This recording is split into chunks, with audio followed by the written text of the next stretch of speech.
নমস্কার, কেমন আছেন সকলে? আমার অল বেঙ্গল রান্নাঘরে স্বাগত। আজকে নতুন একটা রেসিপি বানিয়ে দেখাবো, মটনের রেসিপি। এটা আপনারা ভাত, রুটি এবং ফ্রায়েড রাইস যে কোনো এতে খেতে পারেন।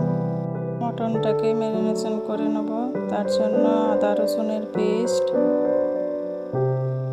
হলুদের গুঁড়ো, লবণ, লঙ্কার গুঁড়ো,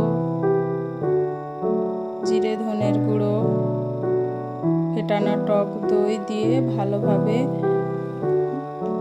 মটনটাকে ম্যারিনেশন করে আধ ঘন্টার জন্য রেস্টে রেখে নেব।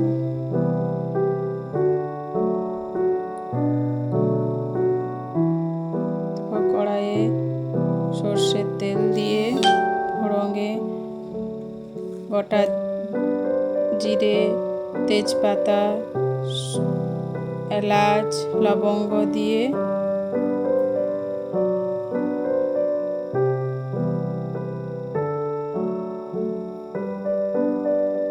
কুচনো পেঁয়াজ দিয়ে দেবো, আর কাঁচা পাকা লঙ্কা কুচনো দেবো।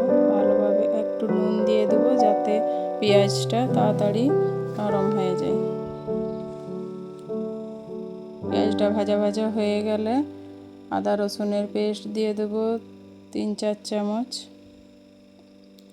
ওই মশলাটা ভালোভাবে ভাজা হওয়ার পর টমেটো পিউরিটা দিয়ে দেবো। তারপর একের এক গুঁড়ো মশলা, হলুদের গুঁড়ো, লঙ্কার গুঁড়ো, জিরে ধনের গুঁড়ো দিয়ে ভালোভাবে মশলাটাকে কষিয়ে নেব। তারপর মটনটাকে দিয়ে ভালোভাবে মটনটা কষিয়ে নেব।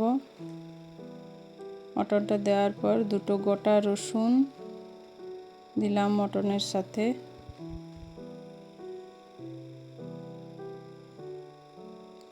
মটনটা ভালোভাবে কষাতে থাকবো যতক্ষণ না তেল ছাড়ছে।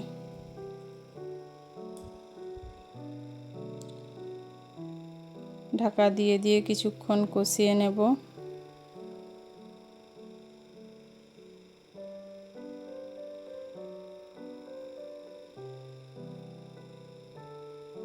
কষানো হয়ে গেলে আমি কুকারে 2 সিটি দিয়ে নিয়ে নিচ্ছি।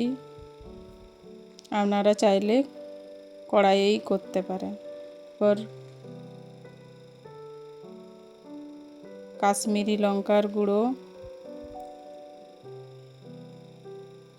তারপর জল দেওয়ার পর ঝোল ফুটে একটু মেথি পাতা, ধনে পাতা আর মটনের মিট মশলা দিয়ে ভালোভাবে নাড়িয়ে 1 চামচ লাস্টে 1 চামচ ঘি দিয়ে নামিয়ে নেব। আমার মটনের রেসিপিটি যদি আপনাদের ভালো লেগে থাকে লাইক, কমেন্ট, শেয়ার করবেন, সাবস্ক্রাইব করবেন। আর মটন খেতে কে কে ভালোবাসেন অবশ্যই কমেন্টে জানাবেন।